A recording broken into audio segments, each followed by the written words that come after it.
हे everyone, welcome to my channel. आज मस्तपैकी आपण पाणीपुरीची रेसिपी बघणार आहोत. त्याच्यासाठी सगळ्यात आधी मी इथे 3 बटाटे सोलून घेतलेत आणि मी ओव्हरनाईट सोक केलेले वाटाणे इथे घेतलेत. ते मी कुकरमध्ये ट्रान्सफर करून त्याच्यामध्ये 3 हिरव्या मिरच्या आणि चवीपुरतं मीठ टाकून मी याला शिट्ट्या काढून घेणार आहे कुकरला पाणी टाकून. साधारण 4 ते 5 शिट्ट्या काढायच्यात मला याच्यामध्ये. त्याचसोबत आपण गोड पाण्याची सुद्धा इथे तयारी केली आहे. त्याच्यासाठी मी इथे खजूर आधीच भिजत ठेवलेले. हे बघा, मी इथे 1 वाटीच्या आसपास खजूर भिजत ठेवले आणि त्याचसोबत मी 1 वाटी चिंच पण गरम पाण्यात भिजायला घातली होती. ही मी प्रोसेस आधीच केली होती. हे बघा, इथे चिंच पण आपली छानपैकी भिजली आहे. याला आपण मिक्सी जारमध्ये टाकून घेऊ आणि छानपैकी मिक्सरला बारीक करून गोड चटणी बनवून घेऊया.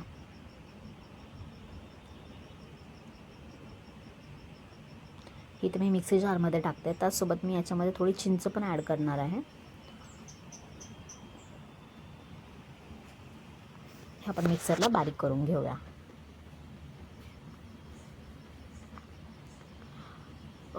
या सगळ्या तयाऱ्या आधीपासूनच कराव्या लागतात पाणीपुरी करायची म्हटलं की. इथे बघा, हे आपलं मिश्रण बारीक वाटून झालेलं आहे. याला मी अशा गाळणीमध्ये टाकून छानपैकी गाळून घेते आहे. याचा पल्प मी वेगळा करून घेणार आहे. छानपैकी गाळून घेणार आहे मी याला. हे बघा, इथे मी याला गाळून घेतलं आहे. तुम्हाला मी याची कन्सिस्टन्सी दाखवते. अशा पद्धतीने, जास्त घट्ट नाही आहे, पातळच आहे.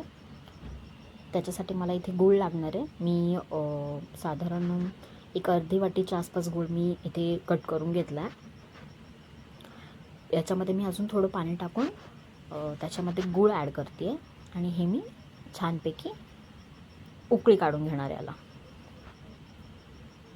गॅसवर ठेवून मंद गॅसवर याला एक उकळी काढून घेऊया छानपैकी. आपण लगेचच तिखट पाण्याची तयारी करून घेऊया. त्यासाठी मी पुदिना, कोथिंबीर आणि 4 ते 5 हिरव्या मिरच्या टाकून भिजवलेली चिंच मी याच्यात टाकली आणि याला मिक्सरवर बारीक करून घेतली आहे. यालासुद्धा मी सेम प्रोसेस, चटणी मी इथे गाळून घेणार आहे तिखट पाण्याची सुद्धा. अशा पद्धतीने छानपैकी गाळल्याने, शक्यतो तुम्ही पण गाळूनच घ्या. गाळून घेतल्याने काय होतं की त्याचे जे मोठे मोठे कण असतात ते पाण्यामध्ये उतरत नाही. हे बघा, इथे आपलं तिखट पाणी पण मी छानपैकी गाळून घेतलं आहे. याच्यामध्ये मला हवं म्हणून मी 1 ते 1.5 ग्लास पाणी ॲड केलं आहे. त्याच्यामध्ये मी जिरा पावडर अर्धा चमचा, 2 चमचे मी पाणीपुरी मसाला आणि 1 चमचा मी सेंधा नमक याच्यामध्ये घातलं आहे. याला छानपैकी मिक्स करून घेऊया आपण. तुम्हाला हवी असल्यास तुम्ही याच्यामध्ये खारी बुंदी ॲड करू शकता. इथे माझ्याकडे तिखट बुंदी होती, मी तिखट बुंदीच ॲड केली याच्यामध्ये. तुम्ही बघू शकता, इथे आपलं तिखट पाणी बनवून तयार झालेलं आहे.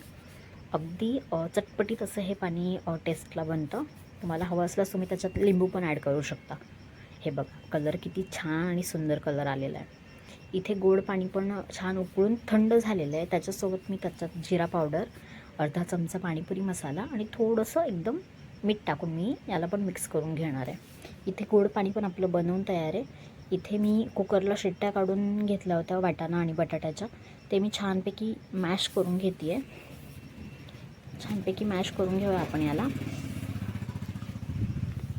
नंतर एक छोटासा अर्धा चमचा जिरा पावडर, अर्धा चमचा पाणीपुरी मसाला आणि सेम प्रोसेस सेंधा नमक पण मी याच्यात टाकलं आहे. त्याचसोबत मी याच्यात 3 ते 4 चमचे तिखट पाणी टाकून पाणीपुरी सर्व केली आहे. बनवून तयार आपली पाणीपुरी. तुम्हाला ही रेसिपी कशी वाटली मला कॉमेंटमध्ये सांगा. तुम्हाला रेसिपी आवडली असल्यास नक्की ट्राय करा आणि तुम्ही ती बनवल्यानंतर तुम्हाला कशी वाटली हे मला कॉमेंटमध्ये नक्की सांगा. चॅनल नवीन असेल तर सबस्क्राईब नक्की करा. पुन्हा भेटूया अशाच एका नवीन रेसिपीसोबत. तोपर्यंत बाय बाय.